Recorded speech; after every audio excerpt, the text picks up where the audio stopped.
여러분, 오늘 설교의 주보를 미리 보셨겠지만 설교 제목은 가장 위대한 선언. 한번 따라서 해보시겠습니까? 가장 위대한 선언. 1945년 7월 26일 역사 공부를 잘하신 분은 이 날이 무슨 날인지 좀 센스가 좀 있으셨으면 좋겠어요. 좀 화면을 늦게 해주시면 저랑 박자가 맞으실 텐데, 아무튼 감사합니다. 1945년 7월 26일은 세계 역사를 바꿔놓은 날입니다. 우리 한국의 역사를 바꿔놓은 날입니다. 포츠담 선언이라고 여러분 기억하실지 모르겠습니다.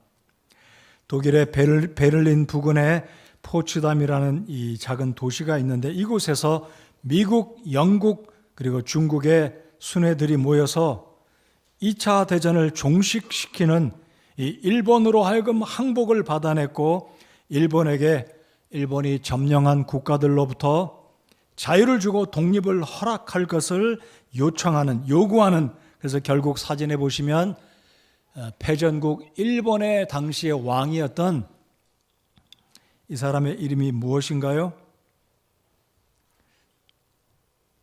알고 계십니까? 히로히토라는 일본 왕이 항복을 선언하는 장면입니다.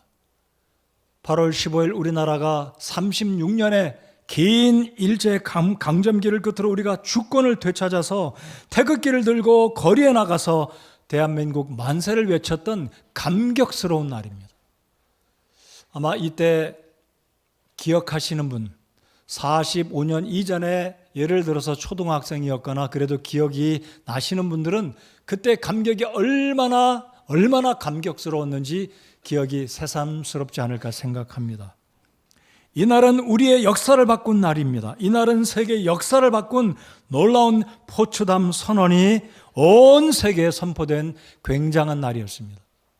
네, 여러분, 저는 이것보다 더 위대한 선언이 있다라고 믿습니다. 그 선언이 바로 오늘 설교 제목처럼 가장 위대한 선언, 우리 예수님, 하나님이신 예수님께서 한 민족뿐만 아니라 한 개인뿐만 아니라 온 세상에 나는 부활이요 생명이니 라는 이 짧은 한 문장, 그러나 역사상 가장 위대한 선언이었다라고 저는 믿습니다.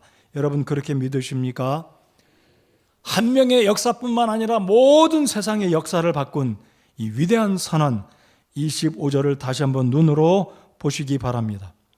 예수님께서 그녀에게 이르시되 나는 부활이요 생명이니 나를 믿는 자는 죽어도 살겠고, 26절 같이 한번 읽어보시겠습니다. 시작.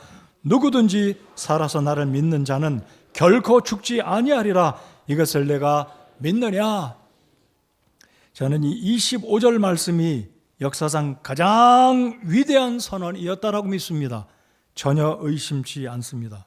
자, 이 놀라운 선언으로 말미암아 죄와 사망에 갇혀있던 두려움과 절망과 좌절 가운데 있던 모든 인생들이 새로운 소망을 붙들게 되었다라는 측면에서 이 예수님의 선언은 역사상 가장 위대한 선언이고, 이와 같은 선언은 앞으로도 나오지 못할 것이다라고 저는 믿습니다. 여러분, 그렇게 믿으십니까? 이 아침에 우리 주님을 찬양하고 감사를 드립니다. 자, 이렇게 위대한 선언을 하신 우리 예수님이 어떤 분이신지 오늘 요한복음 11장 본문을 통해서 세 가지를 살펴보고자 합니다. 가장 위대한 선언을 하신 우리 주님, 실제로 부활하셨고 지금도 살아계시고 다시 오실 예수님은 어떤 분이신지 세 가지를 살펴보겠습니다. 첫 번째로, 부활하신 우리 예수님은 시간을 초월하시는 주님이십니다. 여러분, 누가 시간을 장악하겠습니까? 과거의 시간을 돌이킬 수 있습니까? 미래의 운명을 바꿀 수 있습니까? 아무도 그렇게 하지 못합니다. 자, 오늘 읽었던 본문 21절부터 본문이 끝마치는 44절까지가 오늘 설교의 본문이지만은요, 연관된 구절들을 그때마다 성경을 보면서 말씀을 나누도록 하겠습니다. 자, 먼저 21절로 27절을 저희들이 오늘 제가 읽어드렸습니다. 자, 21절을 보시면, 그때 마르다가 예수님께 이르되 주여, 주께서 여기 계셨더라면 내 오라버니가 죽지 아니하였으리이다. 여기 모니터 스피커 볼륨을 조금만 올려주시면 고맙겠습니다. 자, 마리아는 지금 마르다는 둘 다 이 자매가 똑같은 반복을 합니다. 32절에서도 그렇고 21절에 예수님께서 여기 계셨더라면 무슨 의미인가요? 과거의 시간을 회상합니다. 예수님이 내 오라비가 병에 들어서 죽어갈 무렵에 예수님이 여기에 계셨더라면 내 오라비가 죽지 않았을 것이다. 안타까운 마음이죠. 그 누가 과거로 돌아가겠습니까? 여러분 기억하시죠? 여러분의 사랑하는 여러분의 부모님이나 우리의 사랑하는 지인들이, 가족들이 돌아갔을 때 죽음의 순간에, 안타까운 그 순간에 전능하신 우리 주님이 함께 오셔서 살려주신다면 문제가 아닐 것이다라는 것을 우리는 머리로 지식적으로 다 압니다. 그러나 현실은 마르다에게 이미 발생한 사건이 되고 말았습니다. 주님은 그 자리에 부재하셨기 때문에 마르다는 예수님께 지금 아쉬운 마음을 표현한 것이 아니겠습니까? 자, 이 대답을, 이 질문을 들었던 예수님의 심정이 어떠하셨을까요? 자, 그럼에도 불구하고 22절에 이렇게 마르다가 주님께 뒤늦었지만 이렇게 다시 주님을 의지하는 마음, 예수님께서 어떻게 무슨 일이든 해주시기를 바라는 마음으로 22절에 이렇게 고백을 합니다. 그러나 이제라도 주께서 무엇이든 하나님께 구하면 하나님께서 그것을 주께 주실 줄 내가 아나이다 그랬습니다. 그러니까 이 마르다는 적어도 주님의 능력을 의지한 예수님이 전지전능하신 하나님이라는 것을 믿고 있었다는 것입니다. 자, 23절 예수님께서 그녀에게 이르시되, 이제 주님이 마르다에게 22절에 답을 하십니다.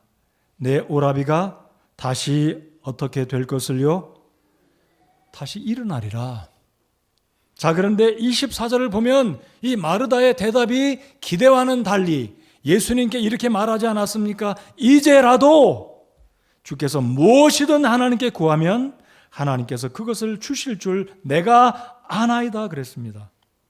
자, 24절에 주님께서 마르다의 대답에 대답하신 것이 그 유명한 25절입니다.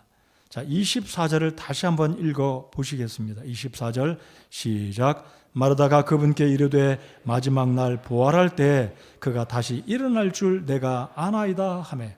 자, 그러니까 여러분 본문을 잘 보시면 22절과 24절은 시간적인 차이가 분명히 있음을 발견하십니다. 자, 22절 지금이라도 주님께서 어떤 일이든 해주신다면 역사가 일어날 줄 내가 압니다. 주님이 그의 이 마르다의 안타까운 말을 들으시고 내 오라비가 다시 살아날 것이다. 근데 마르다는 지금 당장 프레젠트, 지금이 아니라 마지막 때에 살아날 것을 이야기하니까 여러분 보십시오. 시간적인 차이를 아시죠? 이 마르다의 기대는 지금 당장 살려주십시오라고 요청한 것 같았는데 24절을 보면 먼 훗날을 이야기하고 있어요. 그러니까 마르다의 믿음이 어떤 것인가요? 발견하실 수가 있으실 것이죠. 자, 마르다가 이렇게 이야기했던 이유가 있습니다. 다니엘서 12장 2절을 보면 모든 유대인들은 그들의 선지자 다니엘이 말했던 것을 기억하기 때문에 유대인들은 적어도 죽은 자들이 먼 훗날 부활할 것을 다 알고 믿었다라는 거예요. 그러니까 지금 예수님이 베다니를 방문하셨고 나사로가 죽은 지 이미 4일이 지났습니다. 마르다가 주님께 안타깝게 말하지 않습니까?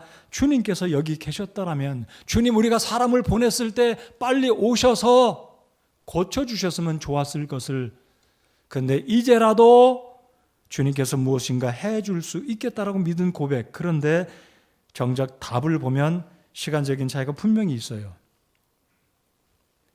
자, 그러니까 이 마르다는 지금 주님께서 오라비를 살려줄 것을 믿은 것이 아니라 부활을 믿긴 믿었습니다. 부활을 의심한 것이 아니었습니다. 그런데 이 마르다가 생각한 것은 먼 훗날 예수님이 다시 오시는 그날에 모든 죽었던 유대인들이 주 안에 잠자던 자들이 다 일제히 부활한 그것을 지금 이야기하고 있다는 것이죠. 자, 그런데 예수님이 25절 26절에 이어서 말씀을 하십니다. 자, 이 말을 들었던 마르다가 또 이상하게 대답을 해요. 27절을 또 보시겠습니다. 다 같이 눈으로 한번 보시겠습니다. 그녀가 그분께 이르되 그러하오이다. 주여, 주는 그리스도시요 세상에 오실 하나님의 아들이신 줄 내가 믿나이다 하니라. 이렇게 말하고 그녀가 자기 길로 가서 은밀히 자기 동생 마리아를 불러. 자, 저와 함께 상상해 주시기 바랍니다. 예수님께서 나사로가 병이 들었다는 소식을 들었습니다. 인편으로 급하게 사람을 보냈습니다. 근데 예수님이 일부러 뜸을 들이신 장면이 요한복음 10장 11장의 사건인 줄 여러분 아실 거예요. 그리고 드디어 예수님이 베다니에 당도하셨습니다. 베다니 마을 어귀에서 마르다가 급히 나가서 주님을 만났고 주님께 마르다가 이르기를 주님, 내 오라비가 아플 때 주님 빨리 오셨더라면 내 오라버니가 죽지 않았을 텐데요 하면서 마음 아픈 이 표현을 하고 그 과정에 예수님께서 나는 부활이요 생명이다라고 말씀하실 때 이 마르다가 이상하게 말을 돌리고 그 자리를 떠나 마리아를 불러 자기 집으로 달려가는 장면이 지금 26절, 27절이다라는 거예요. 무엇인가 이상한 장면이죠. 자, 그러니까 예수님은 이 장면에서 마르다에게 너의 믿음이 왜 이러냐 저러냐 책망하지 않으시고 이제 두 번째 마리아와의 대화로 넘어가는 장면으로 사도 요한은 이 본문의 사건을 기록해 두었습니다. 아무튼 우리가 이 본문을 통해서 알아야 하는 사실, 마르다는 예수 그리스도께서 시간에 장애받지 않으시는 전능하신 분이라는 것을 아마 고려하지 않았거나 믿지 않았다라고 볼 수가 있다는 것이죠. 부활을 믿긴 믿었지만 지금 당장 주님이 살려주실 것을 믿지는 않은 것처럼 보인다라는 거예요. 그리고 주님께서 연이어서 계속 말씀하실 때 나는 부활이요 생명이니 나를 믿는 자는 죽어도 살겠고 누구든지 살아서 나를 믿는 자는 결코 죽지 아니하리라. 이 말씀을 들려주시면서 26절 끝에 뭐라고 말씀합니까? 이것을 내가 믿느냐. 자, 그러자 마르다는 다른 말로 말을 바꾸고 그 자리를 떠나 마리아에게 예수님이 오셨다라고 전달을 합니다.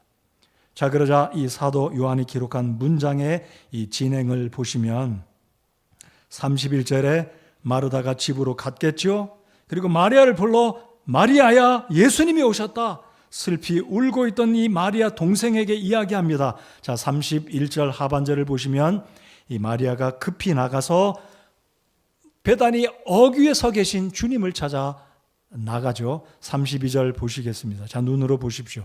그때 마리아가 예수님 계신 곳에 와서 그분을 보고 그분의 발 앞에 엎드려 그분께 이르되, 똑같은 말입니다. 주여, 주께서 여기 계셨더라면 내 오라버니가 죽지 아니하였으리이다 하더라.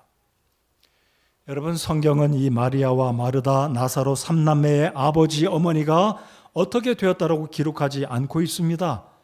추측컨대 이 마리아와 마르다는 아버지를 일찍 여의고 그의 오라비 나사로를 의지하고 나사로 이 아빠가 안 계신 이 두 자녀가 오빠를 의지하고 살았는데 그만 이 나사로가 세상을 떠난 겁니다. 그러니까 얼마나 이들이 마음이 아프고 슬프고 의지할 대상이 사라졌으면 이 자매 둘 다 똑같이 주님께 그렇게 말하지 않아요? 주님이 여기 계셨더라면. 여러분의 인생 가운데 그런 생각을 해보신 적은 없으신가요?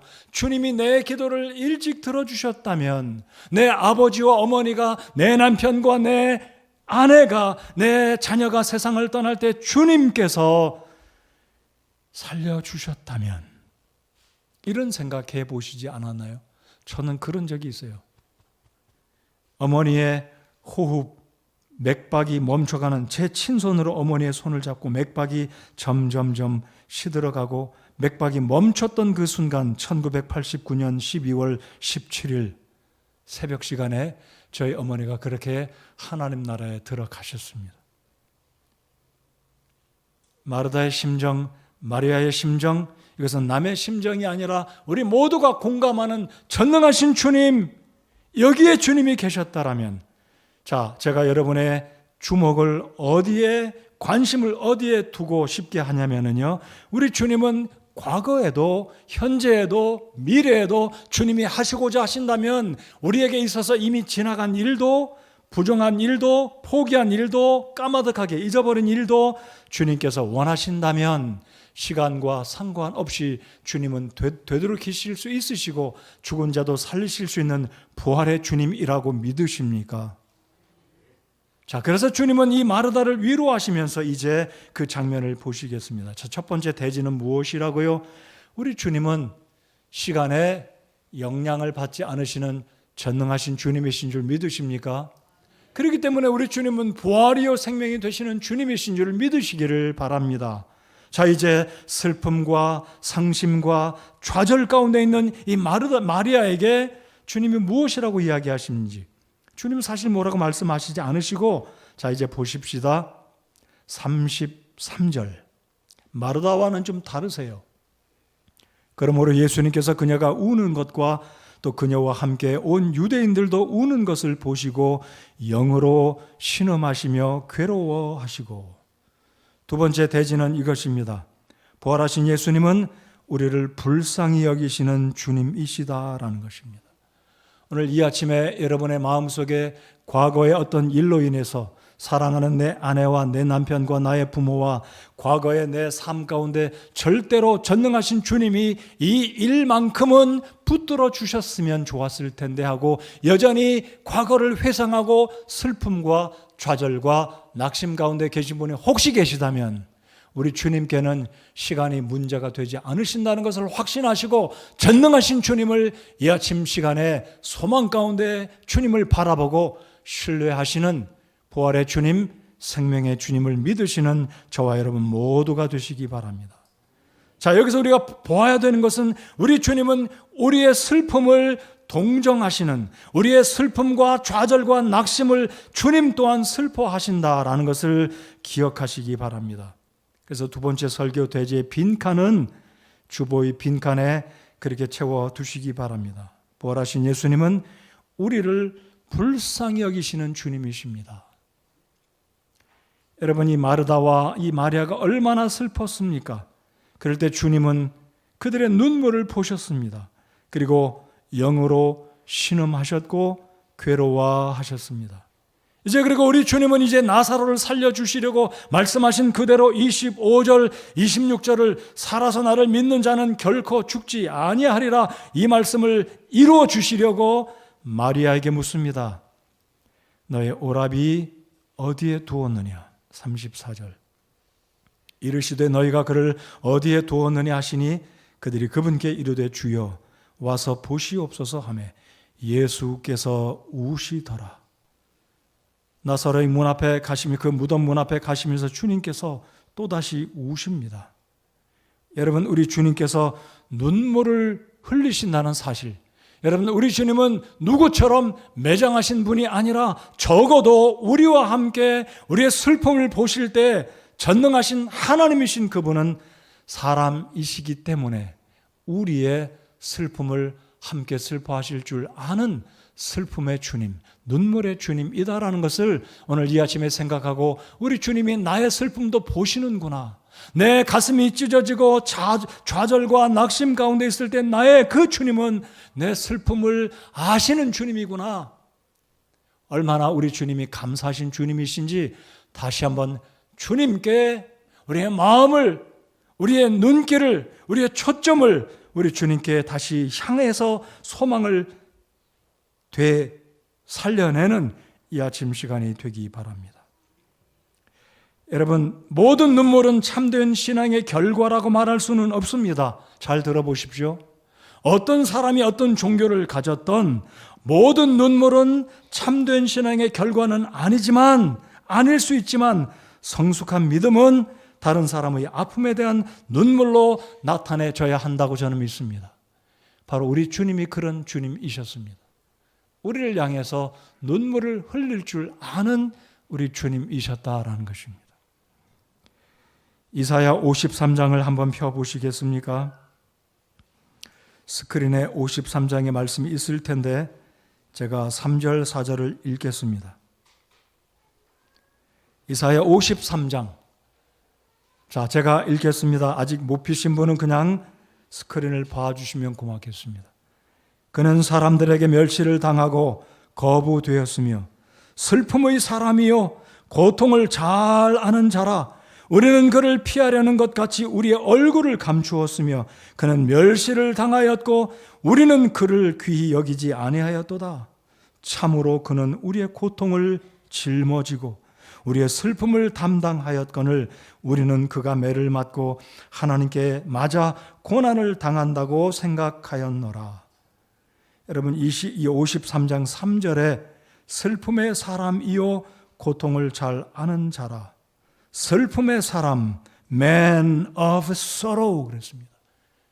킹 제임스 성경에 이 구절에 눈물, 이 슬픔의 사람, 눈물의 사람이요 슬픔의 사람이요 man of sorrow. 여러분, 왜 예수님께서 슬픔의 사람이라고 성경은 표현했습니까? 예수님이 돈이 부족해서요? 몸이 아파서요?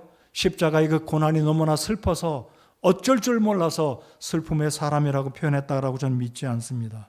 바로 예수님을 성경은 이사야가 표현하기를 그분은 슬픔의 사람이요 고통을 잘 아는 자라고 표현한 것은 예수님은 저와 여러분의 눈물을 보셨고 예수님은 저와 여러분의 삶 가운데 질곡에 사망의 음침한 골짜기를 걸어가는 우리의 슬픔과 좌절과 낙심을 눈물을 보신 주님이시기 때문에 우리를 아시는 주님이기 때문에 그 슬픔을 같이 내 것으로 받아들여 주시는 슬픔의 사람, 눈물이 있으셨던 주님이기 때문이라고 저는 믿습니다.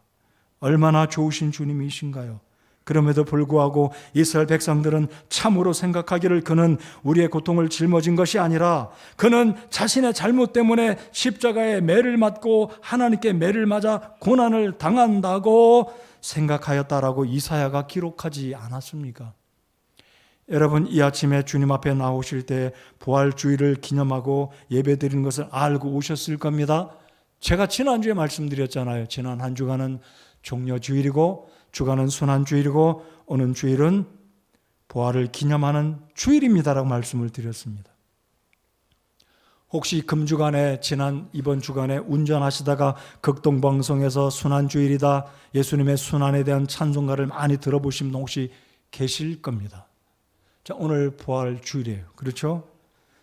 우리가 부활절이라고 특별히 기념하지는 않지만 매 주일이 우리는 예수님이 부활하신 날을 기념하는 복되고 즐거운 승리의 날입니다. 자, 오늘 이 아침에 주님 앞에 나오실 때 여러분의 삶 가운데 무엇이 여러분을 슬프게 하셨습니까? 무엇이 여러분 마음속에 의기소침하게 만들었습니까? 무엇이 과거의 일들을 회상하면 절망스럽고 여전히 살아갈 용기가 부족하다고 느끼고 계신가요? 여러분, 어떤 일이 여러분들로 하여금 낙심되게 만드나요? 그럼 오늘 이 말씀을 보시기 바랍니다. 우리 주님은 마르다와 마리아를 보시고 그들이 슬퍼할 때, 그들이 눈물을 흘릴 때 예수님 또한 눈물을 흘리셨고 영으로 신음하셨다라고 말씀합니다. 신음하셨다, 괴로워하셨다라고 말씀을 하십니다. 36절 다 같이 읽어보실까요? 요한복음 11장 36절입니다. 시작. 이에 유대인들이 이르되 보라, 그분께서 그를 얼마나 사랑하셨는가 하고. 적어도 예수님의 사랑하는 친구는 나사로였습니다. 우리 모두를 사랑하시지만 예수님께서 나사로는 정말 사랑하셨다고 성경은 말씀합니다. 얼마나 사랑하셨는지 눈물을 흘리십니다. 그들과 함께 동정하시고 같이 슬퍼하시는 우리 예수님이십니다. 오늘 말씀을 통해 꼭 기억하십시오. 내 슬픔을 주님이 보시고 우리 주님은 내가 슬퍼할 때 함께 슬퍼하신다. 우리 주님은 내가 낙심할 때, 힘이 없을 때 우리 주님이 괴로워하신다. 이사야 53장의 말씀처럼 그래서 그분은 슬픔의 사람이요 고통을 잘 안다라고 말씀을 하고 있습니다. 성도 여러분, 왜 예수님께서 눈물을 흘리셨고 왜 속으로 탄식하시고 신음하셨을까요? 이렇게 생각해 보고 싶습니다. 이 나사로가 죽었을 때 그 죽음의 원인이 무엇인지 주님이 잘 아셨어요. 여기에 두 여동생 마르다와 마리아는 오빠가 더 이상 존재하지 않는 그 사실로 인해서 괴로워했을 것이죠. 깊이 영적으로 파고들어서 내 오라베가 죽은 것은 죄 때문이지 이 죄에 괴롭구나 이렇게 생각하지는 않았을 겁니다. 단순하게 이 두 자매는 더 이상 사랑하는 오빠가 계시지 않게. 그러나 예수님의 슬픔의 근본적인 원인은, 우리 주님은 근본적인 원인을 보시고 더 괴로워하신 이 모습이다라고 저는 믿습니다. 무엇인가요? 사람들이 죽어야 하는 이 괴로움, 예수님께서 사랑하는 나사로가 죽었던 이 모습, 예수님이 사랑하시는 이 마르다 마리아, 여러분 요한복음 12장에 보면 예수님은 이 베다니 나사로의 집에 방문하시고 이 마리아는 예수님의 죽으심을 예비하고 향유를 부었던 그 여인 마리아 아닌가요? 근데 예수님이 보시는 슬픔의 문제는 단지 나사로의 죽음 때문이 아니라 죽음의 원인을 바라보시고, 우리 모든 인생들이 죽음 때문에, 이 죄 때문에 죽어야 하는 그 원인을 바라보시고 우리 주님은 괴로워하셨다라고 저는 믿습니다. 여러분, 우리 사랑하는 사람들이 세상을 떠날 때 우리의 마음이 얼마나 안타깝습니까?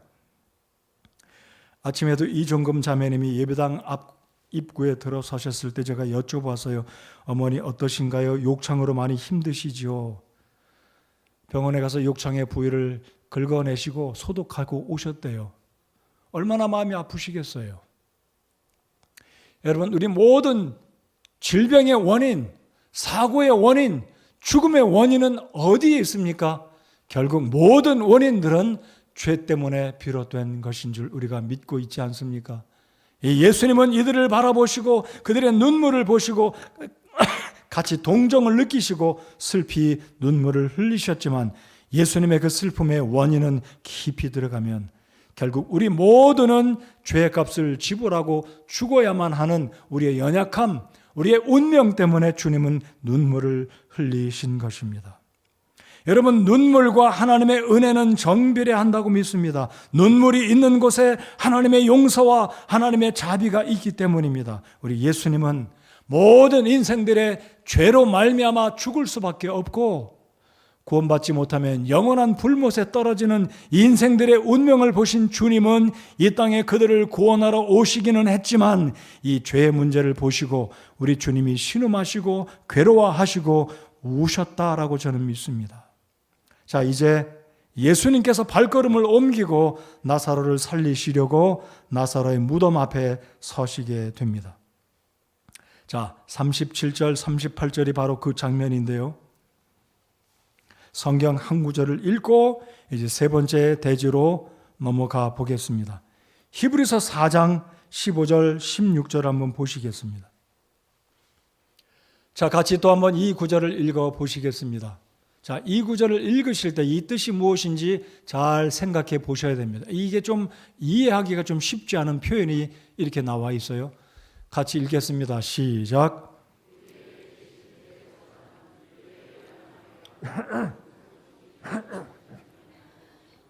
모든 점에서 우리와 똑같이 시험을 받으셨으되 죄는 없으신 분이시니라. 그러므로 우리가 긍휼을 얻고 필요한 때에 도우시는 은혜를 얻기 위해 은혜의 왕좌로 담대히 갈 것이니라. 아멘. 앞구절을 잘 보십시오. 제가 한 번 더 읽겠습니다. 우리에게 계신 대제사장은, 우리의 예수님은 우리의 연약함의 감정을 몸소 느끼지 못하시는 분이 아니요, 부정과 부정이죠. 우리의 감정을 잘 이해하시는 주님이시다라는 뜻이에요. 우리의 눈물도, 우리의 슬픔도, 우리의 상한 감정도 다 이해하시기 때문에 도와주시는 자비하신 주님이시다라는 말씀입니다. 감사하십니까? 마르다의 눈물을 보셨습니다. 마리아의 그 좌절감을 보셨습니다. 더 깊이 나아가서 죄에 매여 있는 모든 인생들을, 저와 여러분이 결국 죄 때문에 죽을 것을 주님은 아셨기에 괴로워하셨습니다. 우리 주님은 괴로워한 것으로 그친 것이 아니라 이제 실제로 부활의 소망을 보여주시려고, 부활의 능력의 주님 25절에 말씀하신 나는 부활이요 생명이니 나를 믿는 자는 죽어도 살겠고, 이 역사적인 이 모습을 이루어 주시려고 나사렛 무덤 앞에 서셨습니다. 여러분, 우리 주님은 눈물의 주님, 우리의 슬픔과 괴로움과 좌절을 동정해 주시는, 이해해 주시는, 그리고 도와주시는 주님이십니다. 여러분, 성경에 보면 나인성 과부가, 이 과부잖아요. 근데 하나밖에 없는 그 아들이 죽어서 장례를 치를 때 이 과부의 어머니의 마음이 얼마나 아프겠습니까? 가슴이 찢어지지 않겠어요? 하나밖에 없는 아들, 하나밖에 없는 아들이 죽어서 장사를 지낼 때 슬픔 가운데 있는 여인을 보았던 주님이 장래의 그 행렬을 멈춥니다. 멈추고 이 아들을 살려주는 장면. 우리 주님이 얼마나 자비로우신 주님이십니까? 우리 주님을 찬양하고 감사를 드립니다. 여러분, 우리 주님께서 오늘 이 아침에 여러분의 마음속에 있는 모든 눈물과 슬픔과 좌절을 보고 계시고, 오늘 방금 읽은 이 히브리서 4장 15절 우리에게 계신 대제사장은, 우리 예수님은 우리 연약함의 감정을 몸소 느끼지 못하시는 분이 아니요, 모든 점에서 사람의 몸을 입고 오신 똑같은 우리의 주님, 우리 몸을 입고 오신 주님은 똑같은 우리를 아시기 때문에 우리의 슬픔도 좌절도 낙심도 이해하시고 도와주시는 주님이십니다. 우리 교회 성도님들의 상황을 보면, 어제도 우리 사역자들과 함께 아침에 회의를 하면서, 그저께죠, 청년이면 청년, 어떤 성도면 성도, 그 가정에 이런저런 어려운 일들이 많이 있어요. 정말 그 좌절, 그 어려운 일들은 누구에게나 같이 다가가서 이야기할 수 없는 어려운 일들도 있습니다. 그러나 본인은 얼마나 괴롭겠습니까?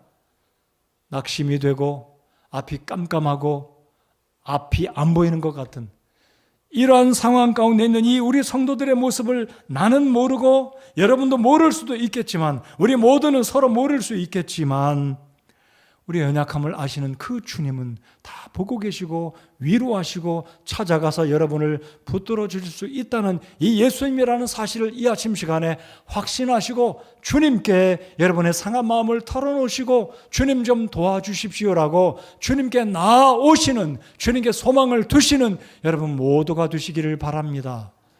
우리를 위로하시는 주님이 계시지 않습니까? 우리를 보고 계시는 주님이 이곳에 우리와 함께 하신다는 사실을 이 아침에 믿으시기 바랍니다. 마르다의 눈물을 보신 그 주님은 여러분의 눈물도 보고 계십니다. 그래서 우리 자비로우신 우리 주님이 이제 어떻게 하시는지 세 번째 대제를 보시겠습니다. 부활하신 예수님은 모든 제한을, 모든 한계를 초월하시는 주님이심을 믿고 감사하십시다. 자, 이제 보시면 예수님께서 이런 요청을 하십니다. 자, 몇 절을 보시냐면, 돌을 옮겨 놓으라. 39절을 우리 다 같이 한번 보시겠습니다. 39절. 예수님께서 이르시되 돌을 옮겨 놓으라 하시매, 오늘 우리가 찬송가를 불렀습니다. 예수님이 묻혔던 그 문 앞에 돌은 누가 옮겨 놓았을까요? 하나님이 옮기셨습니다. 근데 흥미로운 것은 나사로의 무덤 앞에 있는 그 그 무덤 앞에 있는 그 육중한 그 큰 돌도 전능하신 주님께서 샥 옮겨 놓으면 얼마나 좋겠습니까? 근데 예수님이 그렇게 안 하셨어요. 돌을 옮겨 놓아라 그랬어요. 자, 마리아가 등장한 게 아니라 마르다가 또 등장합니다. 39절. 예수님께서 이르시되 돌을 옮겨 놓으라 하시매, 죽은 자의 누이 마르다가 그분께 이르되, 같이 읽겠습니다. 시작. 주여, 그가 죽은 지 나흘이 되었으므로 지금은 그에게서 냄새가 나나이다 하니. 주님, 소용없습니다. 끝났습니다. 우리 오빠 죽었습니다. 주님, 냄새 납니다. 끝났다는 얘기예요. 예수님께서 오늘 25절, 26절에 그렇게 말씀하지 않습니까? 예수께서 그녀에게 이르시되 나는 부활이요 생명이니 나를 믿는 자는 죽어도 살겠고.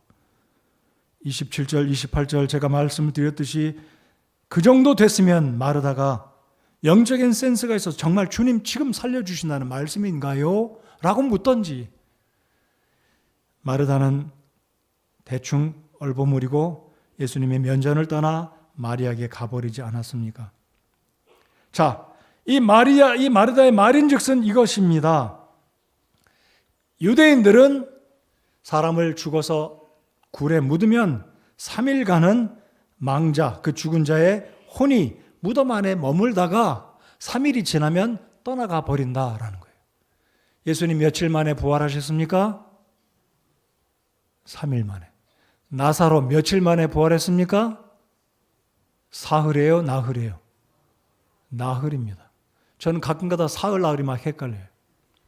자, 근데 지금 이 마르다가 말하는 것은 예수님 죽은 지 나흘이 돼서 냄새가 났을 뿐만 아니라 우리 오빠의 영은 떠났다라는 개념으로 예수님께 지금 제안을 하는 거예요.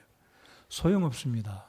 자, 그러자 예수님이 40절에 굉장히 중요한 구절을 말씀합니다. 다 같이 40절 읽겠습니다. 시작. 예수님께서 그녀에게 이르시되 내가 내게 말하기를 내가 믿고자 하면 하나님의 영광을 보리라 하지 아니하였느냐 하시니라. 마르다야, 4일이건 40일이건 400일이건 문제가 되지 않는다는 거예요. 내가 하나님의 말씀을 믿고자 한다면, 믿는다면 내가 하나님의 영광을 너에게 보여줄 것이다 라고 말씀하신 것입니다. 자, 그래서 주변에 마르다가 돌을 옮기진 않았겠죠. 연약한 여인이니까요. 41절 그들이라고 말합니다. 그들이 죽은 자를 둔 곳에서 돌을 옮겨 놓으니 예수님께서 눈을 드시고 이르시되 아버지여, 아버지께서 내 말을 들으신 것을 감사하나이다. 아버지께서 항상 내 말을 들으시는 줄을 내가 알았나이다. 그러나 곁에 서 있는 사람들 때문에 내가 그것을 말하였사오니. 자, 예수님의 의도가 다분히 의도적입니다. 불신했던 마르다를 들으라고 주변에 예수님의 전능하신 나는 부활이요 생명이니 이 말씀을 의심하는 모든 유대인들에게, 아니 오늘 이 시간에 여러분 가운데 예수님이 부활이라고, 예수님이 생명이라고 의심하는 자들을 포함해서 예수님이 이 기도를 하고 계셨다라고 믿습니다. 여러분 의심하십니까? 예수님이 부활이요 생명이라는 걸 의심하십니까? 예수님은 다분히 의도적으로 기도하십니다. 이것은 아버지께서 나를 보내신 것을 그들이 믿게 하려 함이니라 하시니라. 43절 그분께서 이렇게 말씀하시고 큰 소리로 외쳐 나사로야 나오라 하시니. 나사로가 이 말을 들었습니다. 나사로의 죽은 시체가 예수님의 명령에 순종하고 시체가 걸어 나왔습니다. 믿으십니까? 여러분, 교회사에서 유명한 어떤 신학자가 이 말을 했어요. 예수님께서 무덤을 향해서 나사로야, 나사로야 이름을 외치지 않고 죽은 자야 일어나서 나와라라고 했을 때 그 무덤 주변에 있는 죽은 자들이 걸어 나왔을 것이다 라고 이야기합니다. 재미있게 표현한 거죠. 저는 그 말이 예수님의 능력이 그렇게 표현했다면 그 무덤 주변에 있는 죽은 자들이 다 나왔을 것이다 라고 저는 믿어요. 여러분 그렇게 믿으십니까? 네, 예수님은 나사로를 불렀습니다. 나사로야 나오라. 44절 보시겠습니다. 죽은 자가 수의로 손발이 묶인 채 나오는데 그의 얼굴은 수건으로 묶였더라. 예수님께서 그들에게 이르시되 그를 풀어줘 그가 다니게 하라 하시니라. 내년 부활주일날 기회가 또 하나님이 주신다면 20장에 있는 말씀, 요한복음 20장에 있는 말씀을 제가 전하려고 오늘 새벽에 정리를 좀 해두었습니다. 내년 요한복음 20장을 보겠습니다. 자, 지금 주님 뭐라고 말씀하십니까? 나사로야 나오라고 외쳤을 때 죽은 자 4일이 돼서 시체에서 썩은 냄새가 난 이 나사로가 살아서 나왔습니다. 자, 12장 잠깐 넘어가 볼까요? 12장 1절을 보시겠습니다. 나사로가 살아서 음식을 먹어요. 12장 1절 같이 읽어보겠습니다. 제가 읽겠습니다. 그 뒤에 예수님께서 유월절 엿새 전에 베다니에 이르셨는데 거기에는 이미 죽었던 나사로 곧 그분께서 죽은 자들로부터 살리신 자가 있더라 없더라? 식탁에 주님과 같이 앉아서 밥을 먹어요. 여러분 나사로가 살아났음을 믿으십니까? 나사로가 살았습니다. 자, 오늘 세 번째 설교되지 부활하신 예수님은 모든 제한을 초월하시는 주님이십니다. 예수님께서 돌문을 옮겨 놓으라 했을 때 마르다가 말하기를 예수님 소용없어요. 우리 오빠는 이미 죽었습니다. 이 말입니다. 그러나 주님은 전능하신 주님은 시간을 초월하시는 시간의 제한을 받지 않으시는 우리 주님은 우리의 눈물을 우리의 슬픔을 동정하시고 같이 우리의 슬픔을 위로할 줄 아는 눈물의 사람이실 뿐만 아니라 우리 예수님은 모든 제한을 초월하시는 불가능이 없으신 우리 주님이시기 때문에 부활의 주님이시요 생명의 주님이신 줄을 믿으시면 우리 기쁨으로 감사함으로 아멘 해 보십시다. 지금도 살아계심을 믿으십니까? 우리 주님은 부활하셨습니다. 살아계십니다. 자, 예수님께서 40절에 말씀하신 것을 다시 한번 깊이 묵상해 보기 바랍니다. 의심했던 이 마르다에게 주님 말씀하십니다. 내가 믿고자 하면 하나님의 영광을 보리라. 이 구절 한번 따라서 해주시면 고맙겠습니다. 내가 믿고자 하면 하나님의 영광을 보리라. 2023년 4월 9일 이 아침에, 그리고 내일 4월 10일, 그리고 다가오는 여러분의 인생 가운데 전능하신 우리 부활하신 주님을 믿고자 한다면 하나님의 영광을 오늘도 내일도 주님이 우리를 더디 불러가신다면 살아있는 동안 하나님의 영광을 볼 줄 믿으시기 바랍니다. 하나님의 영광을 우리 교회가 볼 것을 믿습니다. 우리 대한민국의 수많은 교회들이 하나님 말씀을 믿고 믿음으로 살아갈 때 하나님의 영광이 이 대한민국 땅 위에 우리 교회 가운데 여러분의 삶 가운데 우리의 심령 속에 하나님의 영광을 볼 줄 믿습니다. 믿음의 사람들에게 하나님이 영광을 보여주실 것을 믿습니다. 내가 믿고자 하면 하나님의 영광을 보리라 하지 아니하였느냐. 우리 주님께서 기도하시고 그리고 나사렛에 나오라 했을 때 하나님의 영광을 마르다가 보았습니다. 마리아가 보았습니다. 베다니의 촌에 있는 수많은 사람들이 보았습니다. 그리고 나사로가 살아서 돌아다닐 때 아니 저가 나사로 아니냐, 죽었다가 사흘이 됐는데 살아났다 하더라. 내가 오늘 진짜 보았다. 근데 재미있는 것은요, 나사로가 또 죽었게요 안 죽었게요? 또 죽었습니다.